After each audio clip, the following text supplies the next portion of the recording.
అందరినీ కూర్చోబెట్టి ఇక రోజు ప్రార్థన. అట్లా ఇప్పుడు ఎందుకంటే నా నా హృదయంలో ఒక గురి ఉంది. ఎట్లనన్నా నా ఫ్యామిలీని కలిపి కట్టాలి, నా కుటుంబాన్ని కట్టుకోవాలి, భక్తిలో కట్టాలి, ఆత్మీయతలో కట్టాలి.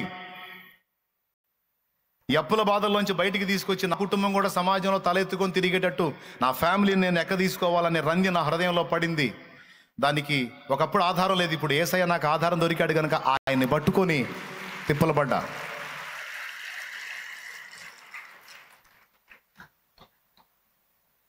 నా దేవుడు ఎంత కార్యం చేశాడే, ఇక కుటుంబానికి రోజు అలవాటు చేశాడు. ఇక సాయంత్రం కాగానే ఇక పిల్ల బ్యాచ్ మొత్తం, అశోక్ గారు, అజయ్ గారు మొత్తం, ఇక పిల్ల బ్యాచ్ మొత్తం వాళ్ళే కూర్చొని సాపులేసి, వాళ్ళే మోకాళ్ళు వేసి ప్రార్థన, స్తోత్రాలు, పాటలు పాడటం మొదలు పెట్టేటప్పటికి మిగిలిన వాళ్ళందరూ వచ్చి కూర్చోవటం ఇక అలవాటుగా మారిపోయింది.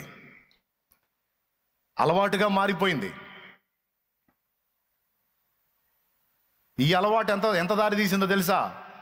రోజు మేము కలిసి కుటుంబం కలిసి ప్రార్థన చేయటం, ఈ అగ్ని పోయి పక్కేళ్ళకి తగులుకుంది. పక్కన ఇళ్ళు మండటం మొదలుపెట్టినాయి. వాళ్ళు వచ్చి కూర్చొని ప్రార్థనలు ఏకీభవించడం మొదలు పెట్టారు. ఇక వాళ్ళని బలపరచడం మొదలుపెట్టా. ఇక వాళ్ళు పెరిగి వాళ్ళు వీళ్ళు మొత్తం కలిసి కూర్చుంటే ఒక కూటం అయింది. ఇక రోజు సాయంత్రం ఒక కూటం. చివరికి ఆ శాంతినగర్ సమాజంలో దాదాపు ప్రతిరోజు సాయంత్రానికి 40 మంది కూర్చొని ఆరాధించడం మొదలు పెట్టారు. ఫ్యామిలీ ప్రేయర్ కాస్త పరిచర్యగా మార్పు చెందింది. కుటుంబ ప్రార్థన కాస్త సంఘ సహవాసంగా మార్పు చెందింది. ఆ ఇల్లే ఒక మందిరం అయిపోయింది. నా ఇల్లే దేవాలయం అయిపోయింది. కుటుంబ సభ్యులందరూ ప్రార్థనా పరులు, వాళ్ళందరూ రక్షణ పొందారు. ఇక వాళ్ళని బట్టి మిగిలిన వాళ్ళు ఇక వాళ్ళు వాళ్ళు వాళ్ళు వాళ్ళు వాళ్ళు వాళ్ళు వాళ్ళు వాళ్ళు ఆ చిన్న కుటుంబం కాస్త ఈరోజు ఇంత పెద్ద కుటుంబం అయింది.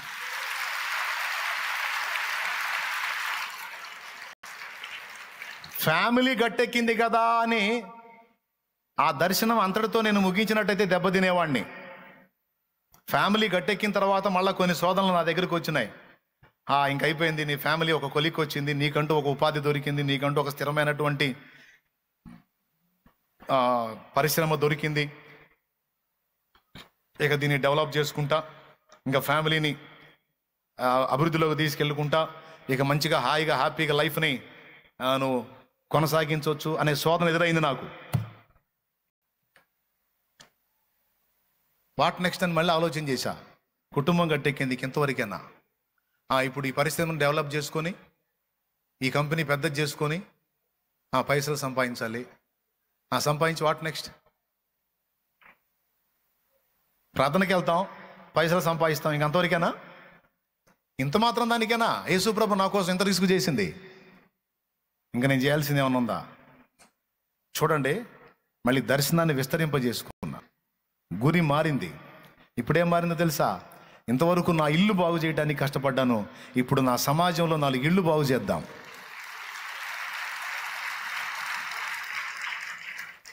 ఇప్పుడు సమాజం మీద దృష్టి పెట్టి నా ప్రభు ప్రేమను సమాజానికి ప్రకటించి 4 ఆత్మలు రక్షిద్దామని గురిని అటు తిప్పుకున్నా. దేవుని పని, ఎందుకంటే కృతజ్ఞత. ఫ్యామిలీ మొత్తం చచ్చేవాళ్ళని పట్టుకున్నాడు కదా, అడ్రస్ లేని వాళ్ళని తీసుకొచ్చి నిలబెట్టాడు కదా, ఎక్కడైతే అవమానం పొందాం అక్కడే తల ఎత్తి సవాల్కరంగా నిలబెట్టాడు కదా. ఇంత చేసిన నా తండ్రి కృతజ్ఞత చూపకపోతే ఇంకేమన్నా ఉందా?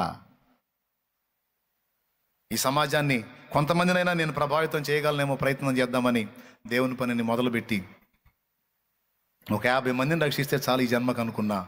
ఆ 50 మంది కనీసం ముచ్చటగా 3 నెలలు కూడా బట్టలు అయిపోయింది. 3 నెలల్లో 50 మంది కంటే ఎక్కువ అయిపోయారు. ఇదేంది 50 మంది అయ్యారు, 100 మందిని రక్షిద్దామని మళ్ళీ దర్శనాన్ని పెంచుకున్నా. 50 మంది అయ్యారులే, ఇక చాలే అంటే అంతే సంగతులు. దర్శనాన్ని రీచ్ అయ్యే కొద్దీ అది పెరుగుతూ ఉండాలి, లేకపోతే శోధించబడతావు. దర్శనాన్ని రీచ్ అయ్యావనుకో, ఒకటి అనుకున్నావు, ఒక గోల్, దాన్ని రీచ్ అయ్యావనుకో, ఆ గ్యాప్లో మళ్ళీ ఎంటర్ అవుతాయి దురాత్మలు. ఎంటర్ అయ్యి మళ్ళీ నిన్ను వేరే వాటి వైపు ఆకర్షించడానికి ట్రై చేస్తాయి. ఇవ్వకూడదు గ్యాప్. ఒకటి అనుకున్న దాన్ని రీచ్ అయిన తర్వాత మళ్ళీ ఇంకో దానికి లింక్ చేసి మళ్ళీ దర్శనాన్ని పెంచుకుంటా పోవాలి. నేను చెప్పింది ఎంతమందికి అర్థమవుతుందో నాకైతే అర్థం కాలేదు, కానీ నాకైతే దాదాపు అందరికి అర్థమైద్దని అనుకుంటున్నాను. అర్థమవుతుంది నిజంగా. నువ్వు అనుకున్నది ఒకటి సాధించిన తర్వాత ఇక అంతవరకు ఆగిపోతావు. నేను అంటున్నాను, అంతవరకు ఆగొద్దు. ఎందుకంటే దేవుని పని అంతము లేనిది. నీ జీవిత కాలం అంతా చేసినా కూడా తరగనిది దేవుని పని.